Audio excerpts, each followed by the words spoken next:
So guys, in this vid, I'm gonna detail and basically let everyone know what the real deal happened when RichManZ first met Usain Bolt. So like to go where this all started, like the origins of how like I met this super duper superstar, we have to go all the way back to even Scotland. We have to go back a couple more years. We go back to when the Olympics were hosted in our backyard, London 2012. So like, man, I remember the Olympics as it was yesterday, whilst like everyone was, getting ready for like having their own first ever Olympics in London.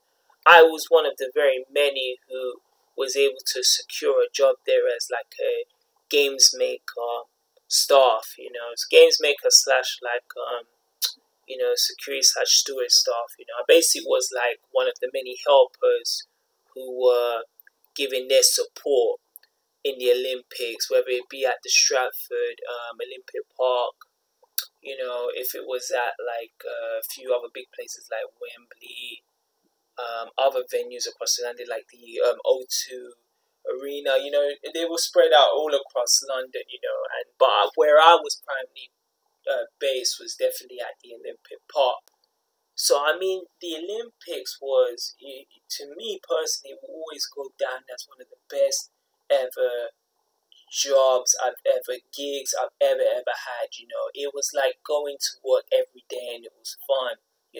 I've always had like a sports fitness kind of background, so it was so heartwarming coming into work and seeing all these athletes like Perry Shakes Drayton, Dwayne Chambers, and of course your friend and mine, Anthony Joshua, when at this time he was still, an amateur boxer competing in the Olympics then. I always remember being there and I was so inspired to become an athlete, whilst watching them, because around this time I was still like, in university, becoming a slave, as I said before, but not knowing it. But it was like, while I was seeing these athletes who were roughly around my age group, basically achieving their dreams, competing at the best, that like the whole world has to offer. And I remember like being at my studies at that time, and it's like I remember like this wasn't something I wanted to do, but I felt like the powers that me was making me get this degree, for some ulterior motive that had kind of nothing to do with me. So I remember always being in that environment where all these athletes were. It made me take my training seriously even more, because even before I used to go to work at the Olympic Games, I would always go to the gym. I was doing parkour at the time. I did a lot of like different types of weight training. I was playing football. I kept myself so active. So it was really cool, like being an active person as myself, and then coming to the Olympic and seeing the highest established athletes face to face was just a dream come true. So like, because like the London 2012 was such a superb, once in a lifetime, it was such a great exposure of what London had to offer. The company that I was working with done such a terrific job. They took care of all the stuff and they got such positive feedback, So a couple of years down the line, what had happened was they had the Commonwealth Games, which was this time taking place in Scotland. And I remember, because like I had such a blast working at the Olympics again, when I got given the call that the same company was going to be the spearhead of working in Scotland, I said, count me in, I've got to do this. So I remember this was during the summer of 2014. I dropped everything that I had to do. I basically signed up with the company I was working with, the Olympics, previously, and I said, let me just jump with you lot. I trust you guys. I'm with you. So I basically signed up to basically go to Scotland and work again with the company this time for the Commonwealth Games. So I, a rich man, came to none other than Scotland. So like really when like from being in UK during my time to then like making my way to Scotland for the first time, I did notice that there was a lot of like similarities, with the what is it, England towards Scotland. Very like same kind of the way the streets were the same, stores were the same. You know, roughly the people were the same. The only difference I felt like when I was there, like Scottish people were more kind of like laid back, because I felt like when I was in Scotland at that time, it was a lot more spacious. So people weren't in your face as much as London, because London is always it's always been that kind of urban environment where everyone is pushed into your face. Everyone's breathing down your nose, so you don't get time to breathe. But in Scotland, it always felt like people were cool and laid back, and yeah, I always found it cool when I saw like a black Scotsman, I remember one time I was out getting groceries and I saw these black family with these young black kids, and they were like, oh, dude, I can't even do the answer because they were kids, but they were so excited because like I had my what was it, my games maker like ID to say that I'm officially working on behalf of the Commonwealth Games. So they were like, oh, you must be cool. You must see, like, Usain Bolt and all these cool athletes. But I was like, no, I haven't seen Usain Bolt, which is very kind of spooky when them kids told me that, because it was a precursor to what was going to happen later. So, I mean, how it kind of worked is when we got to Scotland, basically we had to stay in this kind of student accommodation, which was the campuses in Scotland at the time. Because it was the summer, all the students had pretty much like vacated. They'd either like graduate or gone back to their parents until like the next semester starts, after the summer. So we were put in these student accommodations. Sometimes we did see some students who were chilling there for the summer, but what had happened was once we got there, they had not really organized where all the staff was going to be staying, and this was like really, really like not just me, but a lot of my other boys. It really ticked them off because I remember we took a 10-hour journey bus ride, and I remember we landed in Glasgow. That's where we were. We landed in Glasgow, and I remember the first day they didn't have our rooms or like where we were going to stay already sorted out. It really, really frustrated me in a lot of ways because, the hardest thing is, say like for instance, you're going to another country to go working, because I did always feel that, going to Scotland felt like it was a different country, which it is. So, to go all the way there and you're saying I have to work for you, and then you've not even sorted my main place of stay, what kind of incentive have I got to like work for you when you've not even already sorted out the primary focus, which is where's my room, where can I put my stuff, where can I get ready to end up to go work for you.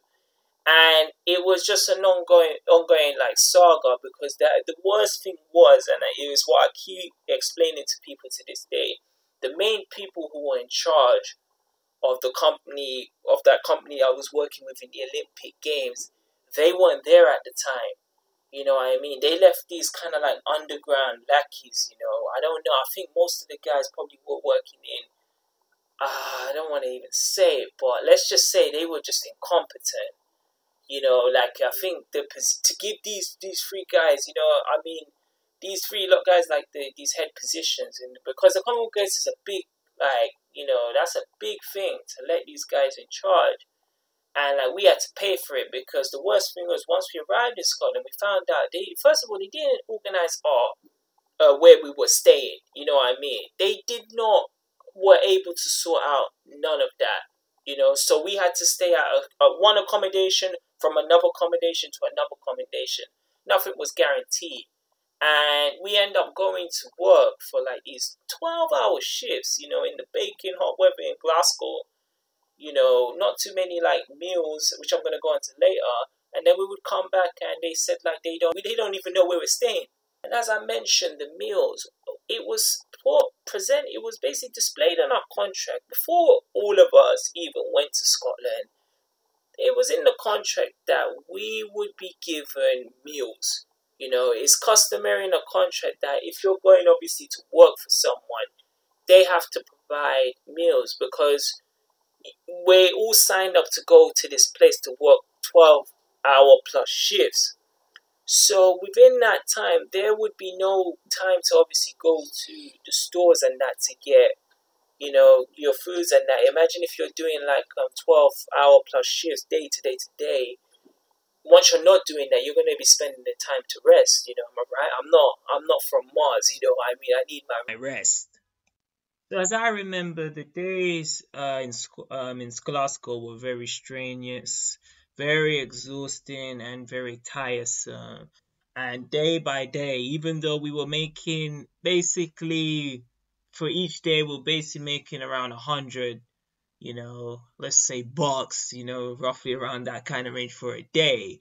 It always just felt like I was wasting my time because as I'm a fitness dude, I always felt my body was deteriorating because I was standing up as a lamppost for X amount of hours and literally all we were doing is just telling people where to go. It's like we were just this information point that they had us in each different positions in the Commonwealth Games Park.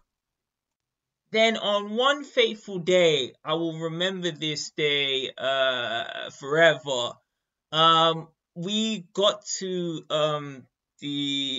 so what happened? We got to the area that we were always working with. Me, one of my close buddies, and some other dude. We got there to the place like where we sign in. We register, show our ID, go through the scanning, and get put out to the positions we're working in. For some reason, one of the supervisors said they needed some extra staff at another venue, which was the Hampden Park. This was like the Glasgow main national stadium. So, the powers that be said that me and these two other guys, we were took into a van, driven up north to the Hampden Park Arena. That's where we were going to work our shift that day. And it just so happens this is where, like how there was an athletes village in the Olympic Park, this was where the athletes actually trained. And I don't know if anyone gets this, but I'm always a believer of my gut. I remember getting there and just being like, man, I've just got a very, very bad feeling about today. And it just so happens that everything that I thought was going to happen did basically come to fruition, because what happened was we were working on that shift. We got set in different areas, and what we were doing, we were break relief. So we were going to other staff that were working there since the morning and providing breaks, us free. So we get to a position where it's our own break, so we weren't working, we were technically on break. So that means we're basically just people inside the venue. So what we did on our break, instead of just sitting down, because when you sit down in basically the canteen, there's millions of people, a lot of noise. I mean, if anyone's been to the, school cafeterias, it was basically like that. So we decided just to take a trip and saying, look, we may never be in Scotland again. Why don't we just take a look around Hampden Park? So I remember we came out of the canteen, came out of the main entrance, and we just so happened to pass the athletes village. And it was amazing because we got out immediately. It's not who you think it is, but immediately, Michael Johnson, who was, that great Olympic sprinter from the 90s who had them gold Nike boots, Nike sneakers. I really wish I can get a pair of them someday. But he had walked past us, but no one had noticed him besides me. I was the only one who clocked on that was Michael Johnson.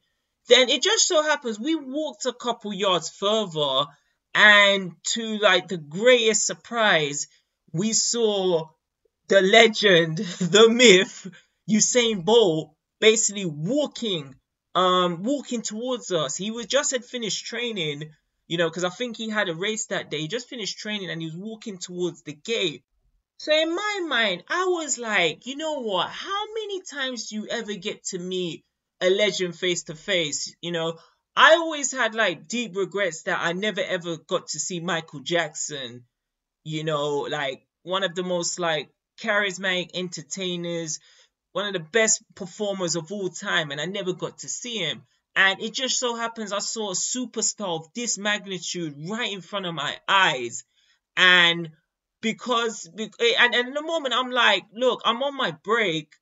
There's no way in anyone else in that position, I'm gonna go see this guy because this may be the only chance. So like I remember, like it's like when Usain was walking, it was like in slow motion. He was walking towards the gates, and I approached Usain. I said like, "Hi, my name's Richard, but some people call me Rich." No, I didn't say that, but I was just saying like, is it cool if we get a photo? My great nan, my nan's actually from the Caribbean, and she's such a big fan. I just want to get a photo. She'd be so proud. You're saying he was so mellow and so calm. He said, no problem. Let's do it. That's not a good Jamaican accent, but he said, yeah, let's just do it. So, like basically we took the photos, me and a few of the any of the other staff there, and it was just like when I was taking that photos, I remember I was saying like, this is the man, this is the man, it's like it's not too many times that some people can meet their heroes, because when I like used to do like track back in secondary school, I always wanted to be like the fastest man, in the world. So to meet someone who literally has the gold medal and is dubbed the fastest man in the world was just such a great, great achievement. So like as because we took like plenty of photos, and what happened was as we were there was at least 50, 60. There was a whole scramble of people trying to get Usain Bolt's autograph because he was already making his way to exit. I and my other two guys, we took our pictures, then we kind of just bounced back and we saw everyone else there basically come and, want to get autographs, want to take pictures, selfie, selfie, selfie, you name it. That was going on. As this was happening, two other Scotland guys who were basically, based in Scotland, who were but working with the same company as us, they started to approach us and they saw all the pandemonium going on. And they basically came to us. I kind of said to them, like, honestly, we're not working at the moment. We're on break. How many times are you gonna get chance to see the fastest man in the world? And these Scottish guys basically took it like offense, saying like, no, you should be doing your job. That's wrong. What they then went to do is so basically like we got our pictures with Usain because we finished our break and we basically were gonna go back to the staff room, the signing desk in Hampden Park to basically got told what we're gonna do next. As we got there, we found out those two guys who basically saw us basically with that whole frenzy and pandemonium with people trying to get, exposure with Usain Bolts. We end up getting to that signing desk, and I am not exaggerating on this. There was a line of police personnel, pretty much all the security slash stewarding staff, and also the head supervisor who ran the whole, basically was in charge of running the whole joint in Hampden Park. They were waiting for us. And what went on to happen is, yeah, they came off very rude and assertive, and they basically came to us and said, basically, you're fired. Basically the way how these two, I'm gonna say jabronis, basically came and told, basically touted on us and saying we weren't doing our jobs and we were just taking pictures with Usain Bolt. And that was completely incorrect. He had just passed us and we had asked for his consent to take a picture, and he said yes. If my man Usain had said no, I would have let him go on his way. But he said yes, it's no problem. That was the only reason we took the photos. But how it came across to the supervisor and police was we were just like harassing him. So when we came immediately, it was one of the most surreal experiences I remember going through. I think there were even like guard dogs or wolves ready to like bite us, and so like their whole thing was like, sack these guys, fire them, and like get them out of Scotland now. And I remember just being there with my other guy, and what happened was they were trying to like grab our ID cards because the ID cards were basically what we needed for basically to get anywhere in Scotland, to get back to our accommodation, to use the trains, to use the other facilities. We needed that. That was basically like our passport. So when they kind of found out that we weren't gonna like leave this without a fight because they were completely wrong, they kind of like scrambled us. They basically tried to grab me and grab my good buddy. What's it called? They tried to grab our ID cards, and basically we just got into some like mad, humongous like tough scruffle, and it end up going so mad. I end up cutting this like mad promo. If anyone's seen like the CM Punk pipe bomb, this was probably the pipe bomb before the pipe bomb. But like it wasn't in the WWE kind of realm. But I was so livid of what was taking place, because I was just like, of all the nonsense that we had to do just to get into Scotland, and we're gonna get fired just for some pictures. I was really pissed. So what happened was the supervisors and the police, who, and let the people know this. We were basically gonna go prison, legit, because like these lot was so mad. They not really the police so much. It was the supervisor was so mad, probably because they couldn't get pictures of you saying. They wanted us to deal like severe consequences. So I had to reiterate that at the end of the day, it's just pictures, and you have not even seen the picture, so you don't even know if we've taken it. Your claims are invalid unless you've got sufficient evidence. So I remember just shouting. I said, "No one's taking my ID card because that's against the law. This is my passport. I need this, but to get back to where I'm originally from." And I remember I just kept on going completely absurd. I keep on saying, this is ridiculous. If you need to take our ID, you don't come in here and rush us and grab it. I'm like, what's going on? You lot are meant to be like the commanders and chiefs of this place, and you're resorting to physical behavior. I said this is unacceptable, and it got so much to the stage that I was screaming and shouting my lungs. Police were telling me to calm down, and I said, "There's no way you lot are taking my ID badge." And what went on to happen is I end up getting to keep my ID badge. The two other guys with me, we were with the police. We got escorted outside of the park, the Hampden Park, and basically the police. We met one police gentleman who was really cool, and he basically spoke to us. He said, "Look, we're going just because we're following orders of these Commonwealth Games commissions, we just have to, obviously abide the rules and escort you. You've got nothing to worry about. There's going to be no police report. This is not going to take further." And guess what the police man said to me? He said, "At the end of the day, it's just pictures." So I mean, if this is coming from the police, why was this like supervisor, Thomas the Tank Engine dude had to exaggerate this matter so much? So like I remember just being in we actually got that day we got escorted out Hampden Park. We didn't even go back to basically where we originally put in the morning. We went to go back to our student accommodation, and we were just waiting like what's end up gonna happening. Is if word gets to our like bosses who took us to Scotland, they're literally just gonna fire us. So I remember me and my guy, my close friend, we basically slept in the accommodation. We just chilled, basically enjoyed our last night in Scotland, and we just slept, wait to see what would happen the next day. Then I'll never forget, we came next morning to where we originally went to work, and they basically said like, we've already arranged a ticket for you. We're gonna have to cut you out of Scotland, and again, I was very belligerent. I was very peed off. I was shouting at all the people who were in charge, because I just thought there was ways to handle this, and it's not so much like what happened with, getting the photos. It's just that this incident happened and they didn't really do a proper investigation. It was just like, we need to now get these people involved out of the country.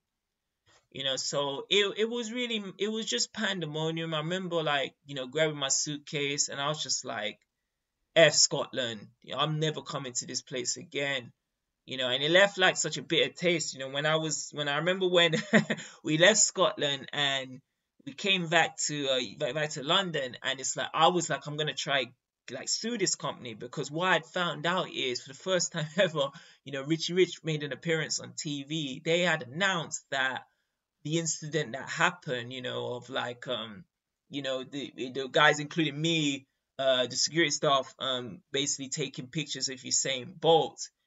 So I saw it like on the news of, them talking about, me, getting fired. And I was so vexed. And I was like, I was thinking, all right, look, man, they can't get away with this. It ended up going to one point, I ended up meeting one of the a cool guy who I was working with in the Olympics.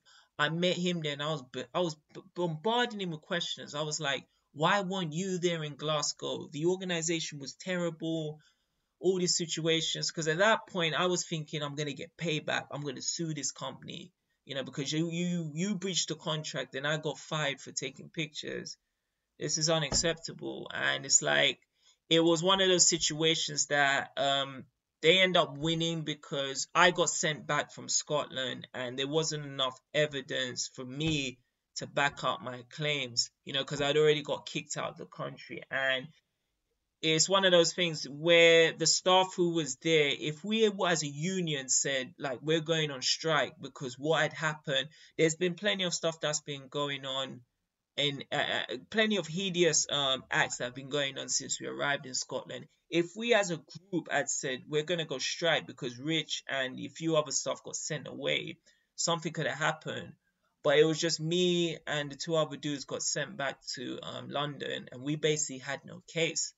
And it was really mad of, like, I'm checking the news, BBC, and watching, like, ITV, and they're vaguely talking about me, and I was just like, what the heck? I can't win them all. But I mean, man, oh man, like, even with all that nasty experience that I dealt with in Scotland, I mean, just that great delight that you know this ties on to a thing about, like, not, selling out, or not, you know, doing stuff just because for it's like to suit some kind of people. I was in a position where I was a fan. If you take the whole working experience, whatever, if you take all that, I was a fan. So when you meet like your role model, it's like the same way someone would meet like a Bruno Mars now, you know when you see like your kind of like role model and he's right in front of you, regardless of what situation, you're gonna try and interact with that person. I mean, and he's got two ways. If you ask them consent and they say yeah, it's wavy, but if they say no, giving me space. So just the idea of just meeting Usain Bolt, and he's such a just a down to earth, grounded dude, because I think he knew that once I'd got this image, this would be, something I can keep forever. Could honestly show my grandkids that, I shook hands with the fastest man in the world at that time, So even this picture, like, I've always just kept it in a frame with me, and it's like it just always brings back so much memory. It's like with all the negative stuff that happened, just looking at that image, I just in that split second, it was like the richest man on earth met the fastest man alive, so it was just tremendous. And like I'm always gonna keep that with me forever, man.